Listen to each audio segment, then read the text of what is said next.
Good afternoon, Off the Bench Sports family. We're here. White Castle High School Bulldog Summer League. Before us is Coach Lionel Gilbert. He is the boys varsity head coach for the Donaldsonville Tigers. Good afternoon, Coach. How are you today? Good afternoon. Thank you for joining Off the Bench Sports today, taking a moment. Why don't you go ahead and tell the Off the Bench Sports listeners a little bit about yourself? First of all, it's a pleasure to have a web page like yourself, a Facebook page like yourself. You do a good job of covering the entire state, and that's something that some coaches and I have been talking about for a few years about helping kids get exposure. So I think what you do, you're doing a great job at it, and it's much needed. A little bit about myself. I started off in New Orleans, working with Dad and Jackson as a graduate assistant at Xavier University.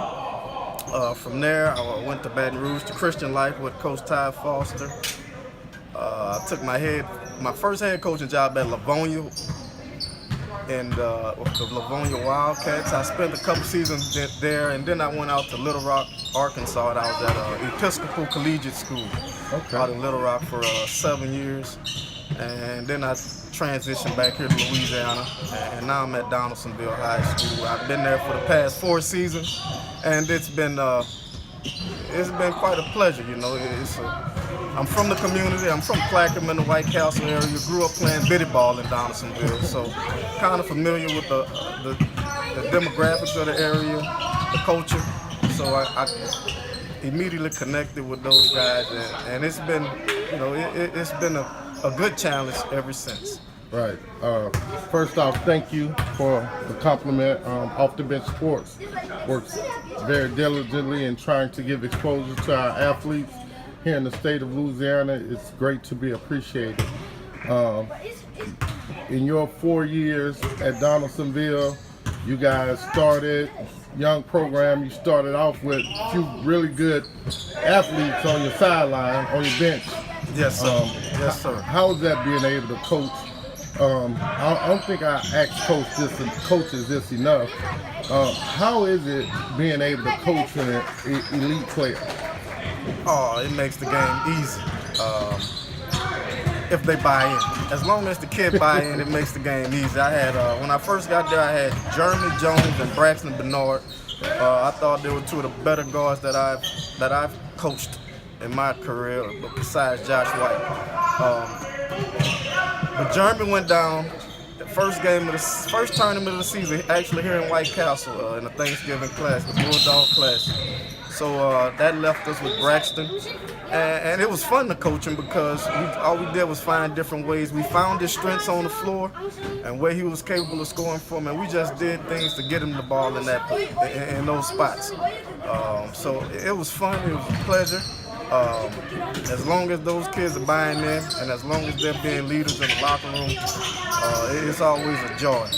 Right. Stephon Sullivan was another kid who came that went to LSU. Yeah, he came on midway through, and when we had that combination going, both of those guys have made All-State. Stephon made honorable mention All-State in basketball.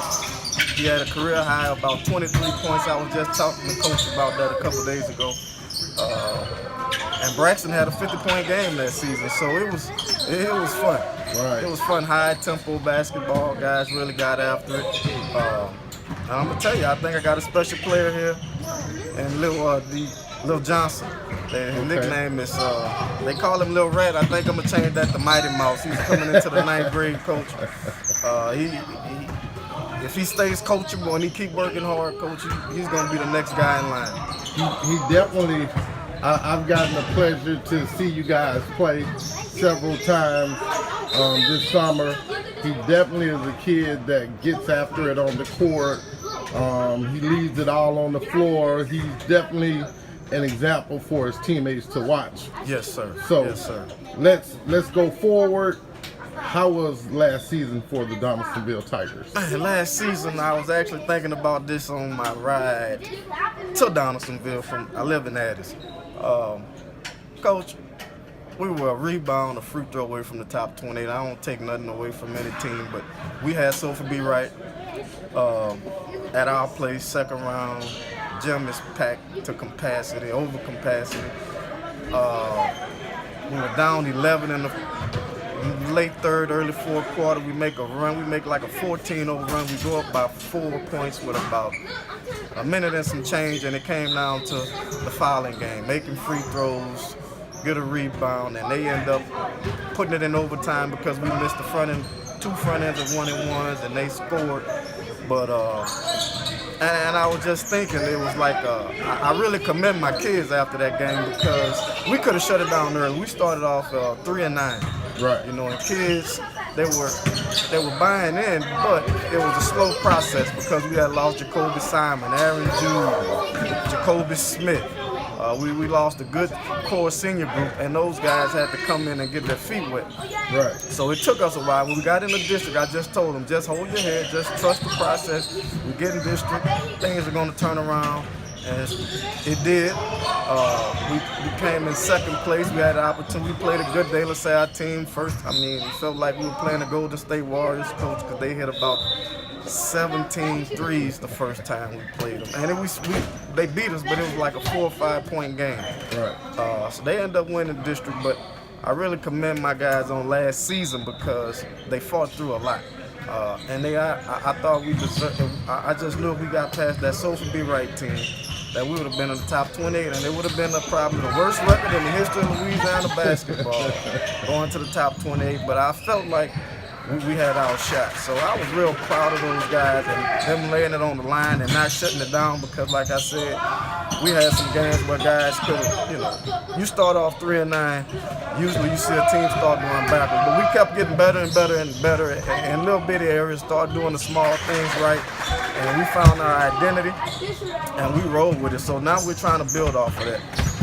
And it's going to be a similar process because we lost 3 good starters from last season, and guys who got a lot of minutes and got a lot of experience to graduation, and then I lost one because he's just not going to play this season. So that's 4 key guys. So I'm happy with playing this summer because it gives my younger guys who are going to be able to step up, who have to step up some minutes and some exposure to the high school scene. Right. We're at the end of the summer season. How many games did you guys play this summer, and what do you think that you guys did well this summer? We're right at the 25 game mark. Fellas. We're right at the 25 game mark. The thing I've been most impressed with is despite our size, I mean, we have Everett Wilson, the 6'8" kid, but after Everett Wilson, everybody else is 6 feet and below. And I've been impressed with just our toughness and our wanting to get after it on the defensive end. My main focus is getting these guys to understand just basic defensive rotation, basic see the ball shot, put a body, build a wall, rebound. Just building on those fundamentals on the defensive side, and then trusting each other on the offensive side of just moving the basketball, allowing the ball to dictate the offense. Allow ball movement to dictate your offense, and don't just pound it. And when an inexperienced group of guards, everybody used to catching and going and trying to play one-on-one. So we're trying our best to eliminate that out of our offense. Right. Going into the fall, what do you guys do to get better for the fall season? Our fall conditioning program is spearheaded by Coach Courtney Brown. We do a lot of conditioning, agility, work on jumping rope, just footwork and agility drills. We do a lot of work at the levee, weightlifting, individual work, from for our guards and post players. We're in a small school setting, so we share a lot of athletes. So the guys who aren't playing football, they're going to keep on the grind, and we're going to you'll preach to them that, hey, we're gonna have to ride your back until football season is, so you're gonna have to, you got to put in the work and get better. But it's just the process of getting better, just making our kids better athletes, and just tapping into them on the intellectual side of trying to teach them the game and how to play the game the right way. Most importantly, just trust each other and be there for each other and build that brotherhood in the locker room, because I think the off season is where you build your locker room, where you build that high character, and when you find your leaders, who's going to be the guy to push guys to make sure that they're at the workouts, even if coach not at the workout. We're going to get together and let's do something. So that's what our off-season program is about. It's just trying to build up relationships, build those locker room relationships up, produce better athletes, produce better students, produce better people. That's what it's all about. All right, last one. What goes into scheduling for the Donaldsonville Tigers? What is your schedule looking like, and what are notable games for you guys? We start off our season. We'll come to White Castle for their Thanksgiving tournament, the Bulldog Classic, and then we go on a little 5A stretch where we'll play Dutchtown, we'll play Scotlandville, we'll play. We go to Santa Mar tournament. Then we have our own tournament, and we have Jehovah Jireh's, and we have Baker and White Castle, Dutchtown. One more. Maybe it slipped my mind. And from that stretch, we go back and we'll play.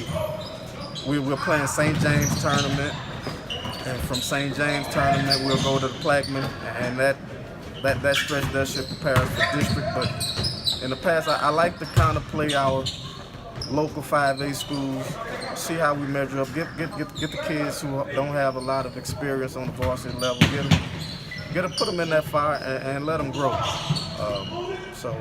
We always play a pretty tough preseason schedule, pre-district schedule that prepare us for our district. So that's the strategy behind it. Right. Okay, Coach Gilbert, thank you for taking a moment with Off the Bench Sports. If there's anything that we can do for you, please don't hesitate to give us a call. We'll be happy to come and check you guys out. Really appreciate all the compliments and support that you give to Off the Bench Sports. Thank you. Remember, get off the bench, get into the game.